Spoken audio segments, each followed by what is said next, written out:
గుంటూరులో శతాబ్దాల గౌరవం, పట్టు పరంపరకు ప్రతీక, సంప్రదాయానికి శాశ్వత చిరునామా సఖీ.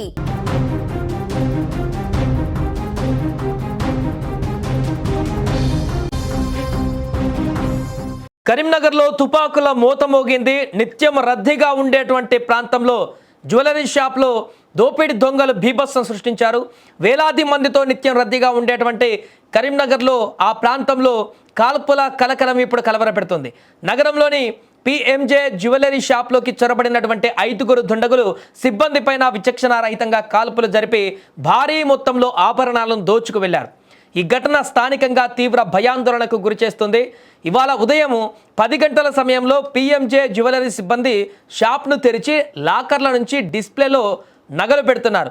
ఆ సమయంలో 2 బైకులపై వచ్చినటువంటి 5గురు దుండగులు షాప్లోకి ప్రవేశించారు. వారిని అడ్డుకునేందుకు ప్రయత్నించిన షాప్ సిబ్బందిపై దుండగులు తుపాకులతో కాల్పులు జరిపారు.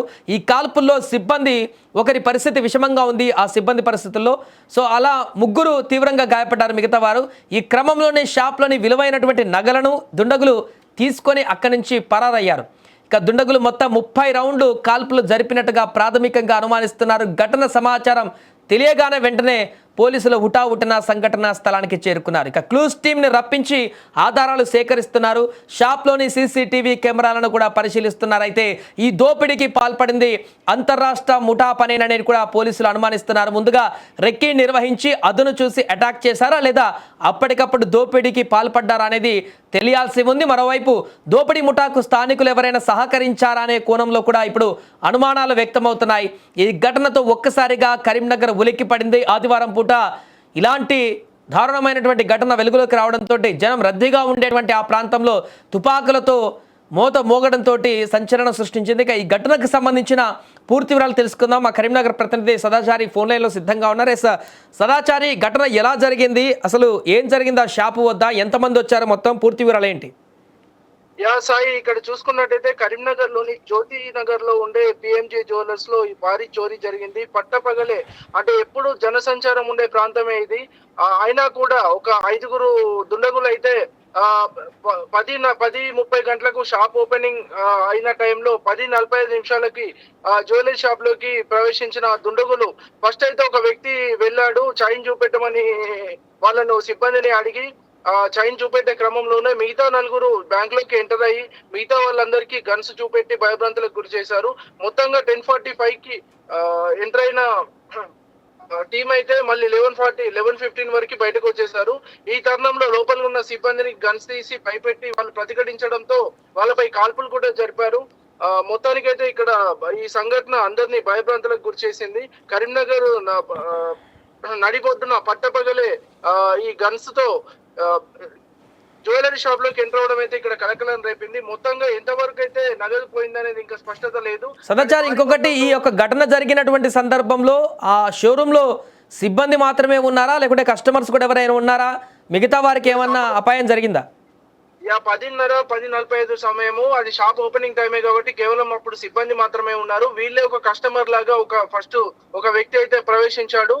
వెళ్ళి చైన్ చూపెట్టమని అడగగా అక్కడ ఉన్న లోపల సిబ్బంది ఆ చైన్ చూపెట్టే కార్యక్రమంలో మిగతా 4 కూడా లోపలికి ఎంటర్ అయ్యి గన్స్ తీసి అక్కడ ఉన్న సిబ్బందిని భయభ్రాంతులకు గురి చేశారు. వాళ్ళు ప్రతిఘటించడంతోనే వాళ్ళపై కాల్పులు జరిపి బ్యాగ్ లో భారీ మొత్తంలో నగదు పోయిందని చర్చించు. ఇక్కడ మొత్తం ఎన్ని రౌండ్ల కాల్పులు జరిగాయి? ఎంతమంది కాల్పులకు పాల్పడ్డారు? ఒకరేనా? గన్ అందరి దగ్గర ఉందా? భారీ రౌండ్లే కాల్పులు జరిగినట్టుగా ఇక్కడైతే తెలుస్తుంది. ఇవన్నీ కూడా పోలీసులు అన్ని క్లోజ్ టీమ్ అయితే ఆధారాలు సేకరిస్తుంది. మొత్తంగా ఒక బుల్లెట్ తో పాటు 2 కూడా వాళ్ళకు దొరికాయి.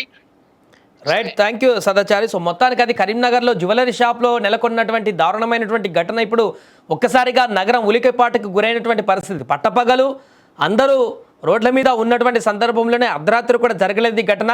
అందరూ జనసంచారం కొనసాగుతున్నటువంటి సందర్భంలోనే రోడ్డుకు నియర్ బై ఉన్నటువంటి షాపులో ఒక్కసారిగా 5గురు చొరబడి ఉన్నటువంటి సిబ్బందిని బెదిరించి వారిపైన తుపాకులను ఎక్కుపెట్టి వారిని భయభ్రాంతులకు గురిచేసి ఎదురు చెప్పినటువంటి ప్రతిఘటించినటువంటి సిబ్బంది పైన కాల్పులు కూడా జరిపి బుల్లెట్లతోటి వారిని గాయపరిచి ఒక రకంగా వారి పరిస్థితి విషమించడంతో హాస్పిటల్కి తీసుకువెళ్లారు కొందరు. వారిని అందరినీ కూడా తుపాకులతో బెదిరించి కౌంటర్లో ఉన్నటువంటి నగలు అదేవిధంగా నగదంతా కూడా అక్కడి నుంచి తీసుకొని పారిపోయినటువంటి దృశ్యాలు కూడా మన సీసీ కెమెరాలో ఎక్స్క్లూజివ్గా చూస్తున్నాం సుమన్ టీవీ స్క్రీన్ మీద స్పష్టంగా కనపడుతుంది. 5 వ్యక్తులు లోపలికి వెళ్ళి ఆ తర్వాత ఈ ఘటన అయిపోయిన తర్వాత తుపాకీ కాల్పులు జరిపిన తర్వాత పూర్తిగా అక్కడి నుంచి మెట్ల మార్గంగా ఆ యొక్క షోరూమ్ ముందు నుంచి పరిగెడుతున్నటువంటి దృశ్యాలు స్పష్టంగా మనకు కనిపిస్తున్నాయి. అక్కడి నుంచి నేరుగా రోడ్డు అవతలకు వెళ్ళి అక్కడ దూరంలో పార్క్ చేస్తున్నటువంటి వారు వాహనాలా లేకుంటే ఎలా వెళ్ళారో తెలియదు, కానీ అక్కడి నుంచి పూర్తిగా స్కిప్ అయిపోయి పారిపోయేటువంటి ప్రయత్నం అయితే కొనసాగించారు. ప్రస్తుతానికి దీనికి సంబంధించి స్పెషల్ టీంలని ఇన్వెస్టిగేషన్కి అక్కడ పెట్టినట్టుగా తెలుస్తుంది. అంతరాష్ట్ర ముఠా పని అనేటువంటి అనుమానాలు ప్రస్తుతానికి వ్యక్తమవుతున్నాయి. కాబట్టి స్టేట్ బార్డర్స్ దాటకుండా పూర్తి స్థాయిలో అన్ని ప్రాంతాలకు కూడా ఇప్పుడు అలర్ట్ ప్రకటించారు. వెంటనే ఘటన జరిగినటువంటి హాఫ్ అన్ అవర్లోనే అంతకి ఇన్ఫర్మేషన్ వెళ్ళింది కాబట్టి వారు కరీంనగర్ దాటి ఎక్కువ కిలోమీటర్లు ప్రయాణం చేసేటువంటి అవకాశం లేదు. కాబట్టి పూర్తిగా వారిని ఇక్కడ సరౌండింగ్లోనే కంట్రోల్ చేసే అంటే అరెస్ట్ చేసేటువంటి విధంగా అన్ని రకాల వ్యూహాలను కూడా పోలీసులు ఇప్పుడు అనుసరిస్తున్నారు. మరి ఈ నిందితులను పట్టుకుంటారా లేకుంటే ఏం జరగబోతుంది, అంతరాష్ట్ర ముఠాకు సంబంధించిన వివరాలను ఏ విధంగా వ్యక్తపరుస్తారన్నది దర్యాప్తులో వేచి చూడాలి.